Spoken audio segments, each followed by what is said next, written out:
কি ব্যাপার, কি করছো? কিছু না, তোমার ফোনটা দেখছি। ফোন দেখছো মানে? তোমার ফোনে আগাছা পরিষ্কার করতেছি।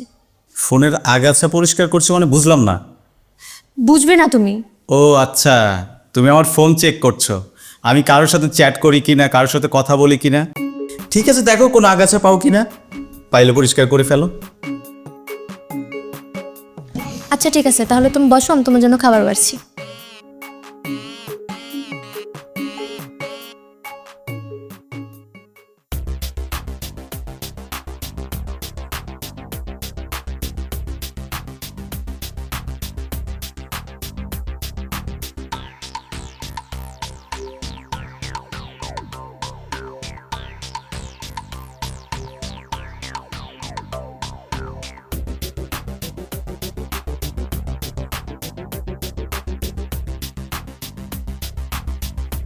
এক কাপ চা তো বানিয়ে খাওয়াতে পারো,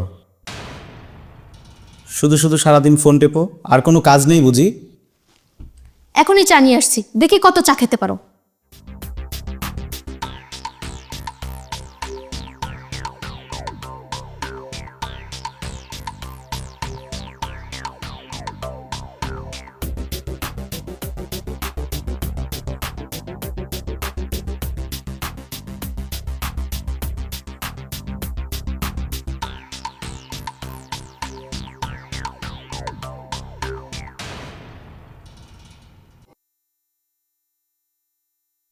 আমার ফোন বুঝি চেক দেওয়া হচ্ছে?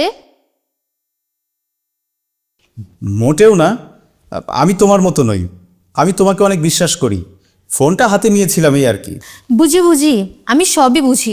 আমার ফোন হাতে নিয়ে দেখছিলে আমি কারোর সাথে টাঙ্কি মারি কিনা। তুমি যেমন দেখছিলে আমার ফোনে আগাছা আছে কিনা, আমিও দেখছিলাম তোমার ফোনে আগাছা টাগাছা আছে কিনা। আমি তোমার ফোনের এক্সট্রা কেয়ার নিচ্ছিলাম, কিন্তু তুমি তা নিচ্ছিলে না বেবি। তুমি দেখছিলে আমি পরকিয়া টরকিয়া করি কিনা। একেই বলে স্বামীর চোখ। কি আর বলবো, বউ যখন স্বামীর ফোন চেক করে তখন সেটা হয়ে যায় এক্সট্রা কেয়ার, আর আমি চেক করলে সেটা হয়ে যায় সন্দেহ। কি? আমাকে সন্দেহ করে এখন বলছে এক্সট্রা কেয়ার, আর আমি ফোন চেক করলে সেটা হয় সন্দেহ? হ্যাঁ আল্লাহ, আমাকে নিয়ে যাও না কেন, আমি মরি না কেন, এর জন্য কি তোমার এত যত্ন নেই? আরে তুমি এমন পাগলের মতো করছো কেন? আমি কি এমন করলাম? আমি তো কিছুই বুঝতে পারছি না। কিছুই বুঝতে পারোনি তুমি, কিছুই করনি তুমি। আমার মাথা নষ্ট করে এখন বলছো তুমি কিছুই জানো না। সব পুরুষই একই রকম, এরা সবাই স্বার্থপর। নিজের বউয়ের মাথা নষ্ট করে তারে পাগল বানিয়ে এখন বলে সে কিছুই জানে না। আসলে সে ঠিকই জানে, কিন্তু এখন আর আমাকে ভাল লাগে না বলে তার নানান তাল বাহানার কথা। হায় আল্লাহ, আমি যদি আগে জানতাম তাহলে তোমার সাথে কথাই বলতাম না। দেখছো, এখন তার আমার সাথে কথা বলতেও ভাল লাগে না। তা লাগবে কেন? এখন হয়তো নতুন কাউকে পেয়ে গেছো, তাই আর আমার সাথে কথা বলতেও ভাল লাগে না। এই তোমার মাথা কি আসলেই খারাপ হলো? সে তো তোমার জন্যই। হ্যাঁ আল্লাহ, এখন আমি মরবো, নিজের মাথায় নিজে বাড়ি মারবো, কেউ আমাকে আটকাবে না। উফ, এমন করো না তো, আসলে ভুলটি আমারই হয়েছে, আমাকে মাফ করো প্লিজ, আমি আর এমনটি করব না। ভুল করে আগে আগে স্বীকার করো না কেন? প্লিজ আমাকে মাফ করো। আর ভুল হবে না তো? না না না, আর ভুল হবে না, সরি। মনে থাকে জানো? হ্যাঁ, মনে থাকবে। আচ্ছা ঠিক আছে, চলো এবার শোয়ার রুমে যাই।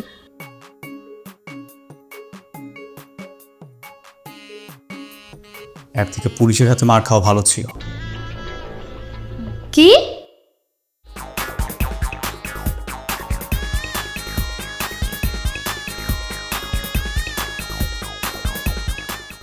না, মেজাজটা তো এখন গরম হয়ে যাচ্ছে।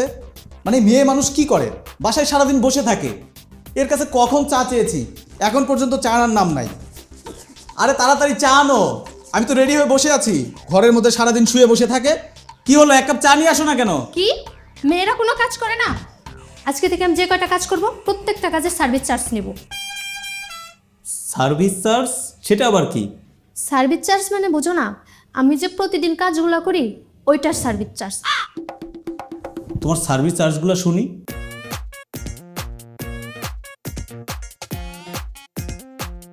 সকালে ঘুম থেকে উঠে চা বানানো 50 টাকা, নাস্তা রান্না 200 টাকা, ঘর ঝাড়ু মোছা 300 টাকা, কাপড় ধোয়া ও শুকানো 200 টাকা, দুপুরের খাবার 250 টাকা, রাতের খাবার 300 টাকা, তোমার জামা ইস্ত্রি করা 300 টাকা, বাজারের তালিকা তৈরি ও হিসাব রাখা 100 টাকা, বিদ্যুৎ বিল, গ্যাস বিল, পানি বিল সময় মতো মনে করিয়ে দেওয়া 50 টাকা, তোমার ভুরু কুচকে গেলে 200 টাকা, তোমার মেজাজ সামলানো 500 টাকা। ওরে বাবা, আমার মেজাজ সামলানোই নাকি 500 টাকা। কম বলেছি? যোগ করি, দেখো 60,000 টাকার উপরে হবে। ভাই, সকাল সকাল গুরুত্বপূর্ণ বিষয় নিয়ে বোধহয় কথা বলছেন। ভাই তুমি শুনছো?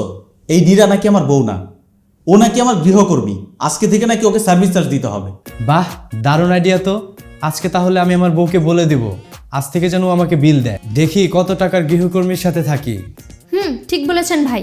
আপনারা একদিন হিসাব রাখলেই বুঝবেন যে আসলে সংসারটা কে চালায়। ভাই, তুমি জানো আমার বউকে আমি 1 সপ্তাহের জন্য শ্বশুর বাড়ি পাঠিয়েছিলাম। আমি নিজে রান্না করেছি, বাসন মেজেছি, কাপড় চোপড় ধুয়েছি, বাজার করেছি, সংসারের সব কাজ আমি করেছি। আমি এই 2 দিনেই বুঝে গিয়েছিলাম অফিসের কাজ সহজ, সংসারের কাজ যুদ্ধের মতো। রাহাত, আমি তোমাকে বোঝাতে চাচ্ছি সংসারের কাজের দাম টাকা দিয়ে মাপা যায় না। কিন্তু তুমি যখন আমার কাজকে গুরুত্ব দাও না, তখন আমার বাধ্য হয়ে টাকার হিসাবটা করতে হয়। আচ্ছা ঠিক আছে, আমি বুঝতে পেরেছি। You are right. ভাই, তাহলে আপনারা থাকেন, আমি যাই। ঠিক আছে।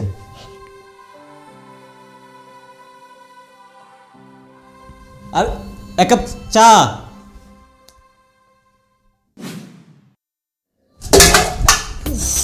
কি হয়েছে?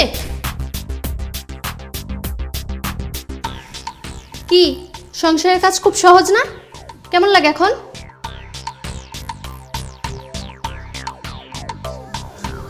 না, তুমি ঠিকই বলেছ, রান্নাবান্না অনেক কঠিন। বুঝছো তাহলে? এটাকেই বলে অভিজ্ঞতা, সার্ভিস চার্জ। এবার বুঝতে পারছো সংসার মানে দুজনের পরিশ্রম আর ভালোবাসার সমান ভাগ।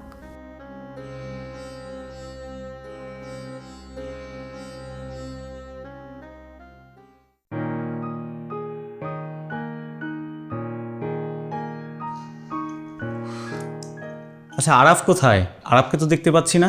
ও কি কোচিং থেকে ফিরেছে? ও কোচিং থেকে ফিরে মাঠে বন্ধুদের সাথে খেলতে গেছে। তুমি এক কাজ করো, চেঞ্জ করে ফ্রেশ হয়ে নাও, আমি টেবিলে খাবার দিচ্ছি।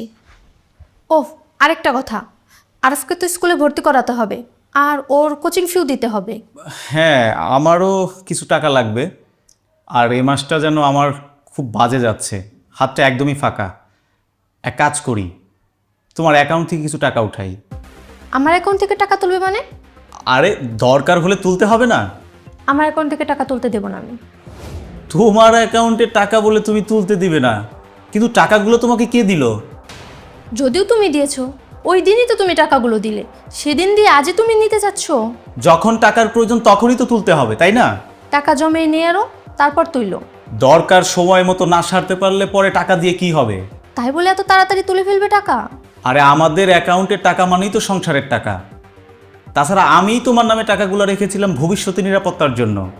হ্যাঁ, দিয়েছিলে ঠিকই, কিন্তু ওই টাকা তো আমি ভবিষ্যতের জন্য জমাচ্ছি। এখন তুললে আবার কষ্ট করে জমাতে হবে।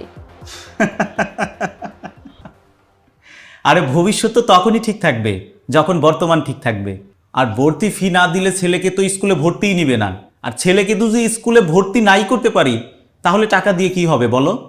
তুমি সবসময় আজই এখন বলে সব টাকা খরচ করে ফেলো। আমি একটু হিসাব করে চলতে চাই। মিতা, হিসাব করে চলা ভালো, কিন্তু হিসাবের নাম করে যদি একে অপরের ওপর বিশ্বাস হারিয়ে ফেলি, তাহলে সংসার চলে না। বিশ্বাস মানে কি সব অন্ধভাবে দিয়ে দেওয়া? তুমি জানো না আজকাল কত বিপদ আপদ হচ্ছে? আমি শুধু চাই এই পরিবারটাকে নিরাপদ রাখতে। মিতা, আমি আমার জীবনের সমস্ত সঞ্চয় তোমার নামে রেখেছি এই ভেবে যে তুমি আমার চেয়ে ভালো সামলাবে। কিন্তু আমার কাছে আজ মনে হচ্ছে আমি শুধু টাকা রেখেছি, বিশ্বাস না। তুমি এমনভাবে বলছো কেন? আমি তো তোমার ক্ষতি চাই না। আমি জানি তুমি চাচ্ছ না, কিন্তু সংসারে যদি আমার টাকা তোমার টাকা আলাদা হয়, তাহলে কিভাবে চলবে বলো?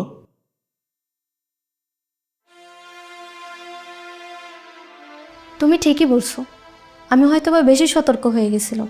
জানো, আমি ভাবি যদি হঠাৎ কিছু হয়, তুমি যদি না থাকো, তখন টাকাগুলো যাতে নিরাপদ থাকে। মিতু, আমি তো সেটাই চাই, যে সেই নিরাপত্তা তোমার মধ্যে থাকুক, টাকা নয়। বিশ্বাসই আমাদেরকে বাঁচিয়ে রাখবে। ক্ষমা করো রিয়াজ, হয়তো আমি টাকার দিকটাই বেশি ভেবেছি, ভালোবাসার দিকটা নয়। আজ থেকে আমাদের টাকা, আমাদের ভবিষ্যৎ আমরা একসাথেই হিসাব করব। এটাই তো সংসার মিতা, একে অপরকে বোঝা, একে অপরের পাশে থাকা, এরই নাম তো সংসার। চলো খাবার টেবিলে যাই, তোমার জন্য আজ মজার মজার রান্না করেছি। আজকে এই ঝগড়ার মধ্য দিয়ে আমাদের জীবনের নতুন অধ্যায় নতুনভাবে শুরু হোক।